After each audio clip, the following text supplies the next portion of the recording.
Hello readers, Surajians, Smartians, how's you all? Fine? Same here beta. Tarun Dua, PGT Commerce in Suraj School Rewari, standing in front of you again. बेटा आज सच हमने last class में हमने organisation structure define किया था, जिसके अंदर मैंने आपको ये बताया था structure of relationship is gonna be defined. Structure of relationship can be defined in any form of organization structure. जैसे मैंने आपको बताया था कि हमारी बॉडी का भी तो स्ट्रक्चर है, सिर, eyes, nose, ear, hands, legs, क्या हमारा स्ट्रक्चर बना हुआ है? अच्छा, और हर एक बॉडी पार्ट का क्या एक फंक्शन डिफाइंड होता है? यस. उसी के बेसिस पे बेटा कंपनी का भी ना हमें एक वेल स्ट्रक्चर डिसाइड करना होता है, जिसमें सबसे ऊपर पता कौन आते हैं?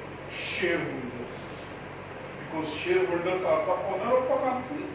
फिर आते हैं बोर्ड ऑफ डायरेक्टर्स, फिर आता है कंपनी के जनरल मैनेजर्स, फिर कंपनी के डिपार्टमेंट्स होते हैं like production department, sales department, finance department, HR department. जैसा कि आप देखिए इधर बोर्ड पे भी मैंने डायग्राम बना रखा है. सबसे ऊपर share holder, board of director, general managers. फिर क्योंकि आज का हमारा टॉपिक डिविजनल है, तो मैंने आपके लिए डिविजनल दो डिवीजन कर दी, metal division, plastic division, production, marketing, finance, personnel, production, marketing, finance, personnel. ये सब डिपार्टमेंट्स हैं मेरे बच्चे. तो मैंने आपको ना जैसे लास्ट क्लास में आपको बताया था दैट दो तरीके का हमारे सिलेबस में, वैसे तो कई होते हैं बेटा, बट हमारे जो सिलेबस में है वो दो तरीके से है. आपके पेपर में केस स्टडी आती है और आपको ये आइडेंटिफाई करना होता है that which form of structure is being highlighted in the above case. तो मैं आपको ना पहले फंक्शनल की डेफिनेशन कराता हूं, क्योंकि लास्ट क्लास में हमने फंक्शनल डिस्कस किया था. Dividing the whole enterprises as according to the major functions to be performed by it. Dividing the whole enterprises as according to the major functions to be produced by it. Major functions to be performed by. But आज का हमारा topic है dividing the whole enterprises as according to the major product to be produced by a company. Product के basis पे division होती है, जैसे कि आपके सामने है. यहाँ पर देखना जरा, दो प्रोडक्ट हमने कंसीडर किए, मेटल, प्लास्टिक. मेटल की अलग division, production, marketing, finance, personal. ऐसे ही प्लास्टिक की अलग, प्रोडक्शन, मार्केटिंग, फाइनेंस. क्योंकि ना तो मेटल की मार्केट साइज अलग है, प्लास्टिक की मार्केट अलग है. Different taste and customer, different uses, एक दूसरे से इनका कोई लेना देना नहीं होता.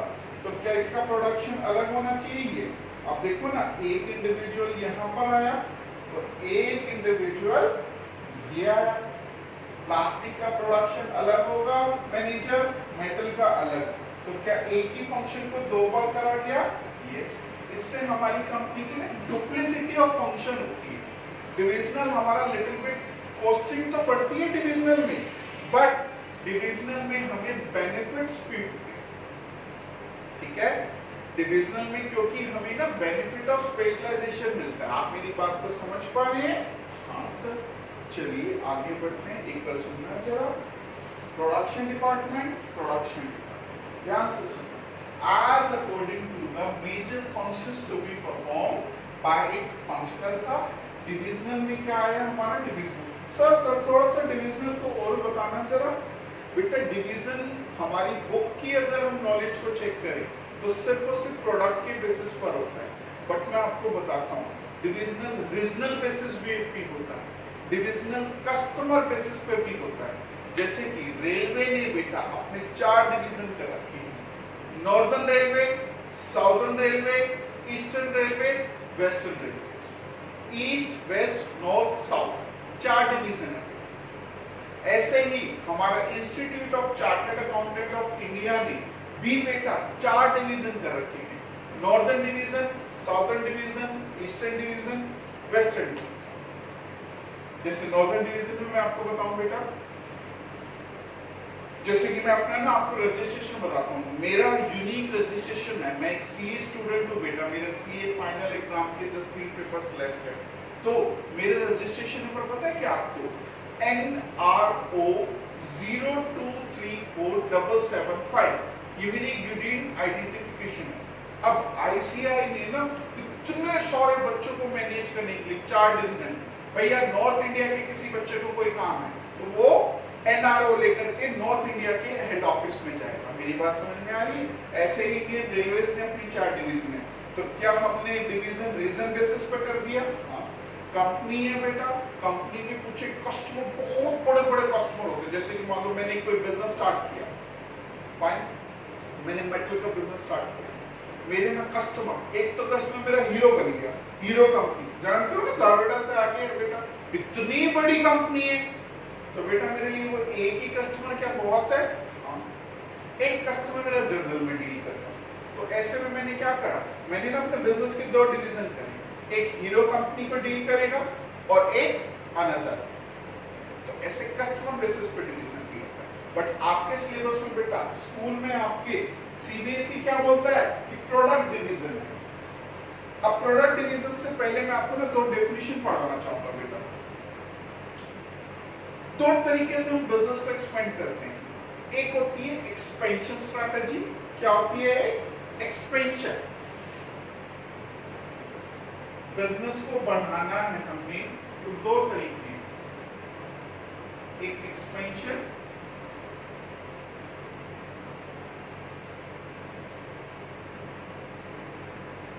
डाइवर्सिफिकेशन। मैं आपको बताऊं दोनों केसेस में बिजनेस हमारा बढ़ता है।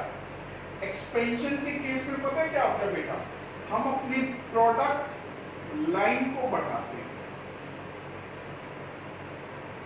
जैसे कि मैंने कहा रिस्पेक्टेड हरीश सर ने एक और स्कूल खोल दिया, बताओ एजुकेशन का प्रोडक्ट को सर्व करते हैं, यस।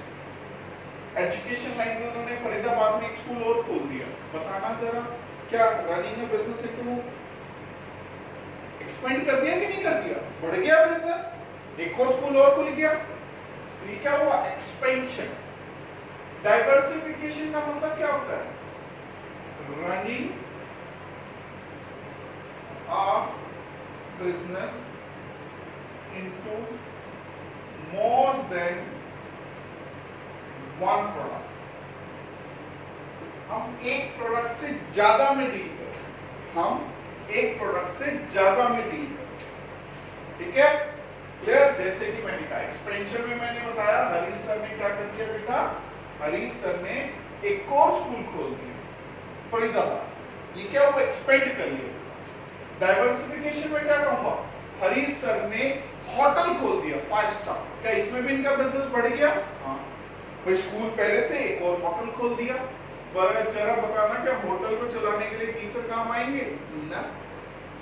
होटल को चलाने के लिए होटल इंडस्ट्रीज के पर्सन्स को उनको हायर करना पड़ेगा। हाँ, मेरी बात समझ पा रहे हो? तो दोनों का बिल्कुल एंटायरली डिफरेंट एनवायरनमेंट। क्लियर है? यस। सो बेटा माय डियर, अगर कंपनी डाइवर्सिफिकेशन मोड में जाती है तो कंपनी को कौन सा स्ट्रक्चर यूज करना चाहिए? डिविजनल। और अगर कंपनी बिजनेस को बढ़ाने के मोड में जाती है तो वो किसको यूज करे? Functional organization structure. दोनों कंपनी के पॉइंट ऑफ व्यू में मैंने आपको बताया। एक बार जरा बुक में अपने निकालिएगा पेज नंबर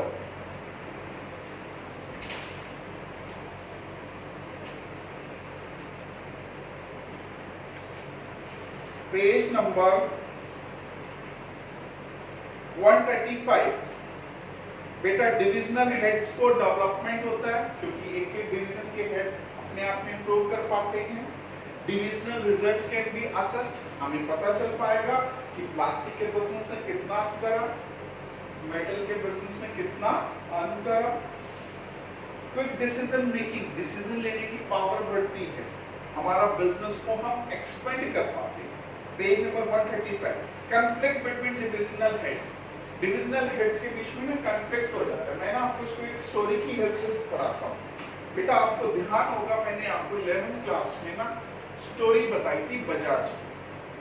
बजाज में बेटा राहुल बजाज, बजाज के फाउंडर के बेटे थे।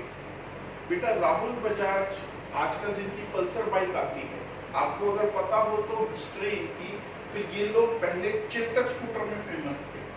राहुल बजाज उनके सन थे बेटा। चेतक स्कूटर में जब वो बिजनेस करते थे तो एक चीज आप ध्यान रखिएगा, ऐसे केस में क्या हो रहा था कि कंपनी ना बजाज की अपनी सारी की सारी रिसोर्सेज को एलोकेट कर रही थी बजाज सेगमेंट में, चेतक में, और वो ये चाहती थी कि अपना बाइक वाला सेगमेंट को ना इंप्रूव ना किया जाए, क्योंकि उनको ये एक ईगो थी कि बेटा बजाज का नाम तो चेतक से बड़ा है, बाइक सेगमेंट से थोड़ी बड़ा है। तो ऐसे केस में ना दोनों के बीच में कॉन्फ्लिक्ट आते थे। Slowly and gradually with the passage of time, Rahul Bajaj का कहना ये था कि भैया समय के साथ बदलना पड़ेगा और इस वक्त बाइक्स की डिमांड है, बट दोनों के बीच में ना कॉन्फ्लिक्ट रहते थे। बाप जो उनके फादर जी थे वो कहते थे चेतक को प्रमोट करो, जो बेटे जी थे वो किसको कहते थे, बाइक्स को प्रमोट करो। क्या दोनों के बीच में कॉन्फ्लिक्ट रहता था? Yes, but slowly and gradually the passage of time बेटा, slowly and gradually with the passage of time what will happen is, जो हमारे बजाज के फाउंडर थे, जैसे उनकी डेथ हुई तो राहुल बजाज ने 90% रिसोर्सेज अपनी बाइक्स में डाल दी और 10% चेतक में, और आज के टाइम में सिर्फ 1% रिसोर्सेज बजाज की चेतक में है, 99% बाइक्स एंड 3 व्हीलर सेगमेंट्स में। एंड यू बेटर नो कि हीरो कंपनी को कितनी अच्छे से उन्होंने डिफीट कर रखा है मार्केट में, अच्छे से कॉम्पीट कर रखा है। It's all just because of what the change in the organization structure. पहले कंपनी का ऑर्गेनाइजेशन स्ट्रक्चर क्या था, फंक्शनल, और अब कंपनी ने क्या स्ट्रक्चर बना दिया, डिविजनल। उन्होंने कहा कि as according to the product हम लोग इसको करें। तो क्या पहले इनके बीच में कॉन्फ्लिक्ट होते थे? यस, क्लियर है बेटा? एक छोटी सी स्टोरी मैंने आपको पढ़ाई, इसके थ्रू आपसे देखना पॉइंट्स आपको क्लियर होंगे।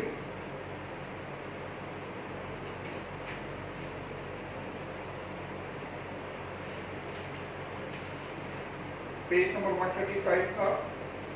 तो बेटा कॉन्फ्लिक्ट बिटवीन डिविजनल हेड्स होते हैं, डुप्लिसिटी ऑफ फंक्शन होती है। जैसे मैंने आपको बताया प्रोडक्शन एक ही कंपनी है बट 2 डिवीजन होने के कारण दोनों का अलग अलग डिपार्टमेंट बना, अलग अलग मैनेजर थे, तो डुप्लिसिटी ऑफ फंक्शन आया और सेल्फिश एटीट्यूड। फाइन, इसके साथ साथ बेटा पेज नंबर 135 पे इसके डिफरेंस है, आप लोग एक बार रीड करिएगा। अगर आपको कोई भी क्वेरी आती है then you can ask me and send me a query और my WhatsApp number 9728166661। Fine, it's enough for today. Tomorrow we'll have a new topic. Till then, bye. Take care.